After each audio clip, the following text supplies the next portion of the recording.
Ngayong gabi nga yung shift ko sa tindahan. At pag gantong oras na nga, nagsasara na ako. Panggabi talaga ako nagtitinda. Hindi rin kasi kaya ni mama magpuyat. At saka maaga nagigising yun. Pag gantong oras na nga, nagsisimula na akong linisin yung mga kalat. Sa totoo lang, hindi talaga ako naglilinis pag nagsasara ako ng tindahan. Kaso nga lang, merong video kaya kailangan ko maglinis. Charot! Kapag pala ikaw nagtitinda dito sa tindahan, nasa iyo lahat yung trabaho. Kasi naman ikaw lahat. Pwede kang maging sales, maging janitor, maging cashier, mag-inventory. Minsan naman manager, lalo na kapag may customer complaint. At marami pang iba. Kaya bawal yung panood-nood ka lang ng TikTok dito sa tindahan. Pwede ka naman manood, kaso bawal malibang. Dati kasi nalibang ako masyado kakanood ng TikTok. May isang customer na bumili ng tawas. Imbis na tawas yung nabigay ko sosa. Namula pa nga daw yung kilikili niya dahil sa akin. Magkamukha kasi sila. Para nga magkambal yung mga yun eh. Pagkatapos ko maglinis sa loob ng tindahan, lumabas na din ako para kunin ko na din tong pangsara sa tindahan. Tinawag ko na pala yung ate ko dyan kasi siya yung maglalak sa loob ng tindahan. Natutulog na din kasi si mama, kaya kami na lang din nagsara dito sa tindahan. Pagkatapos ko nga masara yung tindahan, pumasok na rin ulit ako sa loob kasi magbibilang na ako ng nabenta ko. Hindi ko na rin pala sasabihin sa inyo kung magkano kinita ngayong gabi ng tindahan kasi baka lalong dumama yung utang ni mama dito sa notebook. Marami-rami pa din naman kasi hindi nagbabayad. Charot! At nakita ko pa yung mga dati kong notes dito sa listahan ni mama. Korean language pala yan. Bala ko kasi dati mag-artista sa Korea kasi mukha daw akong opa. Charot. Bala ko din kasi dati magtrabaho doon. Pagkatapos ko nga magbilang, kinuha ko na din itong nabili ko ng isang araw sa bayan. Panghuli din pala to ng daga. Hindi na huhuli ng pusa yung daga kaya bumili na lang ako ng ganito. Hinangat-ngat kasi ng mga daga yung mga paninda namin dito. Kaya di rin nabebenta. Kaya sana bukas mahuli ko na yung daga na yon. Pagkatapos ko nga magsara, kumuha na din ako ng makakain ko. Hindi pa nga alam yata ni mama na ako yung daga sa tindahan. Kasi ako yung umangat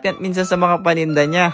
Charot! Ilagay ko na din pala tong noodles sa kumukulong tubig. Nanood muna ako ng TikTok dito habang inihintay ko maluto. At di ko nga namalayan, nasa 20 minutes na pala ako nanonood. Ayun, sunog ang Pansit Canton. Hindi na talaga ako manonood ng movie sa TikTok. Hinahanap ko pa kasi yung part 3. Dumiretso na muna pala ulit ako dito sa tindahan. Magdidilata na lang pala ako. Tinamad na kasi ako magluto. Ginawa ko na din pala tong chichawang duwog-duwog. Charot! Nakalimutan ko na pangalan niya. Sa mga oras nga na yun, naiinis talaga ako. Kasi gusto ko talaga kumain ngayon ng Pansit Canton. Kaso nga lang, tinamad na talaga ako magluto. At saka baka masunog na naman ulit. Habang kumakain pa nga ako dito, iniisip ko na lang Pansit Canton yung kinakain ko. Pero sardinas pa din naman yung nalalasahan ko. Hindi ko na pala kinain yun kasi sobrang sunog talaga siya. Kaya in-enjoy ko na lang din tong kinakain ko. Masarap din naman to. Lalo na kapag minsan mo lang siya kainin. Sabayan mo pa tong kinakain kong parang chichawang duwog-duwog. May enjoy mo talaga yung pagkain mo. At nabitin pa nga ako. Inubos ko na din pala tong nasa rice cooker. Para hindi na rin to nakakalat dito sa lamesa. Pagkatapos ko na din kumain, inugasan ko na din tong pinagkainan ko. Hindi pa ako nakakainom ng tubig. Ang dami ko nang uugasan na baso.